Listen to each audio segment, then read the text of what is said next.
Hi, I'm Dick Wagner. Welcome to the Crutch Network. Today we're going to talk about crutch words.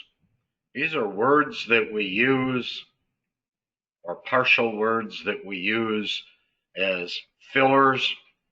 They don't serve any purpose. And yes, I'm as guilty about using some of them as we all are. And I think you will recognize them and go, oh my gosh, that's me. I say that word or those words all the time. So I'd like to talk to you about these crutch words. I don't have long, elaborate explanations for each one. I think you'll find that they speak for themselves, and many times they speak for themselves not very well. Often we use the exclamation of something as simple as or or and yeah, those of us in public speaking, no matter how hard we try, we often catch ourselves going and it's not really ideal. It's kind of a filler. We use it often to pause our own self for a second while we're getting ready to think of our next or say our next statement or comment. But again, it's not an ideal word. Uh, or And then so many of us have what are referred to as false starts. We use words like and so. I wanted to tell you about, or well, anyway, and so. Okay, well, I just wasn't sure. Or we even go to the trouble of saying, yeah, like I was saying, really, uh, almost all of us, when we hear some of these, we know that the speaker is stalling or they're hemming and hawing, they're vague, they're unsure sometimes of what they're going to say next. And so they use these some of these words or phrases just to buy themselves time. And it's not very well received by most people. And then we have those awkward endings, like, right? After you've just made a statement, or you know what I mean? Know what I mean? You get the idea. And so on and so forth, I guess. And well, yeah, these are again all phrases or words that we often say at the end of whatever it is we're commenting on. And again, we do those, we say those things as a way to buy ourselves a split second of time to enable us to think of what our next comment or sentence is going to be. Useless adverbs. Now, I don't want to get into English and grammar and try to be a grammar teacher. So I'm not going to get into the explanation of adverbs and adjectives and so forth. However, I do want to go down through this list just to remind you that when we say, well, basically, it serves no purpose.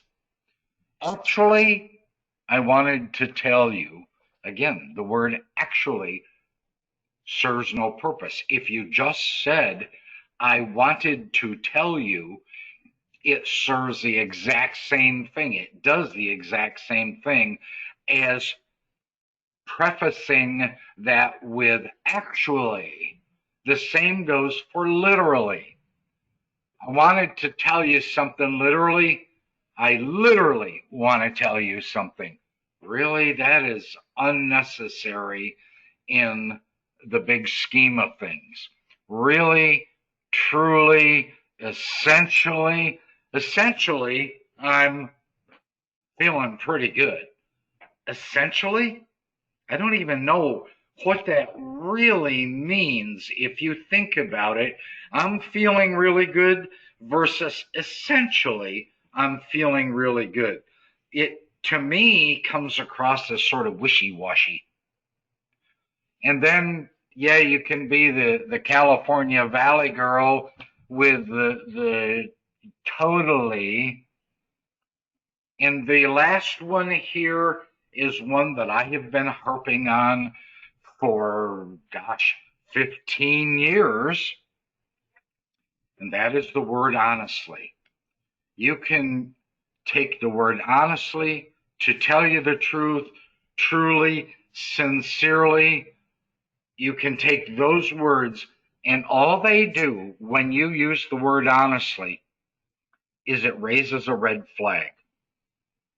I had a marketer the other day talking with me, and he was trying to get a job. I was interviewing him. And in the course of a 1 hour conversation, he probably used the word honestly or to tell the truth or to tell me the truth. He probably said honestly and to tell you the truth. He probably said those very words 30 or 40 times. That gets, first of all, very wearisome, annoying, frustrating, and it certainly, for me, raises the red flag of, whoa, wait a minute here. Why does he have to say honestly so many times? Don't fall into that trap yourself. And again, we all also use adjectives that are totally unnecessary. There I go, totally unnecessary, but great, fantastic, awesome, excellent. How you doing today? You having a good day? Absolutely. Why not just say yes? Absolutely becomes a little annoying after a while. The same exact story that I heard yesterday. Same exact. The word same and the word exact are pretty much the same word. It's kind of like saying, yes, they both mean similar things. So to use the words same exact, that's the same exact, it demonstrates somewhat of a lack of education in the grammar department. And poor grammar, yes, like it or not, it impacts how people perceive you, what they think of you, and that ultimately impacts your level of sales success. That is truly unique. Again, truly unique. Isn't the word unique enough and says enough all by itself that we don't have to add the adjective truly to it to make it a really powerful adjective? It doesn't do that. It doesn't serve any value.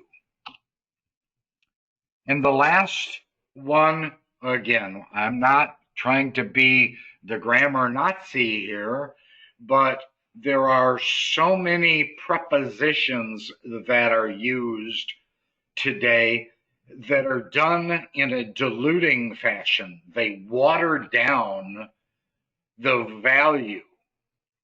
When we say at the present time, or in order that I can achieve my certificate, in order that it doesn't serve a purpose. Yeah, I'm kind of in the process of, really? You're in the process of. And I don't know if you caught that, but I just said, really? It's a very easy grammar thing to get caught up in. Like, you know what I mean? So, folks, work on grammar. It reflects your skill and your ultimate earnings and income in the sales and marketing world. So let's all try to do better at that. Thanks. Have a great day. I'm Dick Wagner. See you next time on the Crest Network.